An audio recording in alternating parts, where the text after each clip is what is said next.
আসসালামু আলাইকুম, কেমন আছেন সবাই? যে যেখান থেকে আমার ভিডিও দেখছেন সবাই ভালো আছেন, সুস্থ আছেন। আজকে সহজ রান্নার আরও একটি পর্ব শুরু করছি। খুব সহজ এবং খুব অল্প সময় রান্না করা যায় এমন একটা বিখ্যাত রান্না দিয়ে। আজকে রান্না করে দেখাবো উত্তরবঙ্গের বিখ্যাত একটা খাবার, আলু ঘাটি।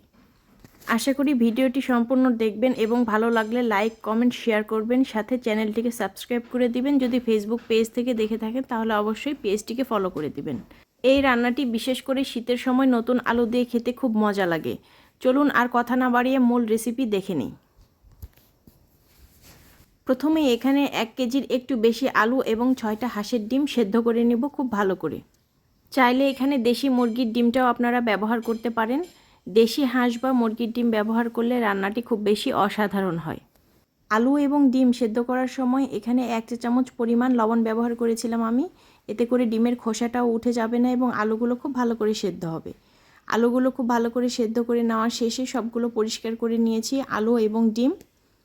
এখন এই আলুগুলোকে আমি খুব ভালো করে ভেঙে নেব। আলুটা দুইভাবে ভেঙে নেওয়া যায়। একটা হলো খুব মিহি করে, যেভাবে আমরা ভর্তা করে থাকি, আর একটা হলো একটু গোটা থাকবে। আজকে আমি একটু গোটা রেখে রান্না করে দেখাবো। আপনাদের যেভাবে ভালো লাগে সেভাবে আলুগুলো খুব ভালো করে ভেঙে নেবেন। একে একে সবগুলো আলু খুব ভালো করে ভেঙে নেওয়া শেষ। এখন চলে যাব রান্নায়। প্রথমেই চুলায় একটা প্যান বসিয়ে নিয়েছি। 1/3 কাপ দিয়ে দিলাম রেগুলার রান্নার তেল। এখন এর মধ্যে আমি হাঁসের ডিমগুলো দিয়ে দিব। হাঁসের ডিমগুলো দিয়ে খুব ভালো করে ভেজে নিব। প্রথমে আমি একটু সময় ডিমগুলো ভেজে নিব। তারপরে এর মধ্যে আমি দিয়ে দেবো 1 চা চামচ পরিমাণ লবণ এবং 1 চা চামচ পরিমাণ হলুদ গুঁড়ো। তারপর আবারও আমি ডিমগুলো খুব ভালো করে ভেজে নিব। শুরুতেই ডিমগুলোতে যদি হলুদ দিয়ে দিতাম তাহলে ডিমগুলোর কালার নষ্ট হয়ে যেত, এই জন্য আমি ডিমগুলো একটু আগে ভেজে নিয়েছি। খুব ভালো করে ডিমগুলো ভেজে নেওয়া শেষ। এখন ডিমের পাশেই এখন আমি দিয়ে দিব পেঁয়াজ। এখানে 1/2 কাপ পেঁয়াজ কুচি দিয়েছি এবং 1 টেবিল চামচ পরিমাণ রসুন কুচি দিয়েছি। ডিমগুলো এখন তুলে নিব আমি। সবগুলো ডিম তুলে নেওয়া শেষে এখন পেঁয়াজ এবং রসুনগুলো খুব ভালো করে ভেজে নেব। খুব ভালো করে কিছু সময় ভেজে নিয়েছি। পেঁয়াজ এবং রসুনগুলো আরও একটু লাল হয়ে আসলে এর মধ্যে আমরা দিয়ে দিব ভেঙে রাখা আলুগুলো। এখন এর মধ্যে আমি অ্যাড করে দিচ্ছি আলুগুলো বেশ অনেকক্ষণ ধরে ভাজতে হবে। এই আলুটা ভাজার উপরে আপনার তরকারির টেস্টটা নির্ভর করবে। আলুগুলো একটু সময় ভেজে নেওয়ার পরে এর মধ্যে আমি অ্যাড করে দেব 1 চা চামচ পরিমাণ লবণ। তারপর দিয়ে দেব 1 চা চামচ পরিমাণ হলুদ গুঁড়ো এবং 1/2 চা চামচ পরিমাণ মরিচ গুঁড়ো। এখন সব কিছু একসাথে খুব ভালো করে ভেজে নিব।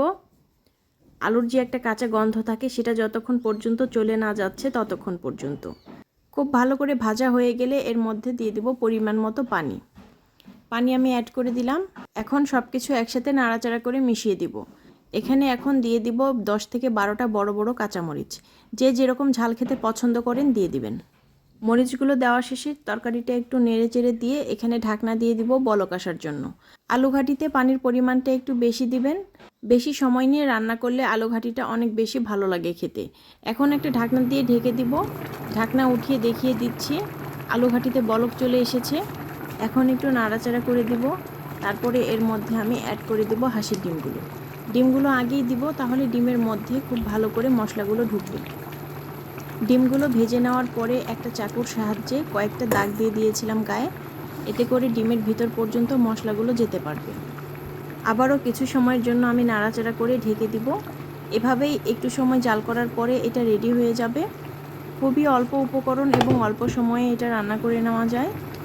এখন এর মধ্যে আমি অ্যাড করে দিব 1 চা চামচ পরিমাণ গরম মশলা গুঁড়ো এবং 1/2 চা চামচ পরিমাণ জিরা গুঁড়ো। রান্নাটা প্রায় হয়ে গেছে। দেখলেন তো কত সহজেই বানিয়ে ফেলা যায় এই দারুণ আলু ঘাটির রেসিপিটি। বাসায় অবশ্যই ট্রাই করবেন এবং আমাকে কমেন্টে জানাবেন আজকের ভিডিওটি কেমন লাগলো আপনাদের। সবাই ভালো থাকবেন। আবারও নতুন কোনো সহজ রেসিপি নিয়ে চলে আসবো। আল্লাহ হাফেজ।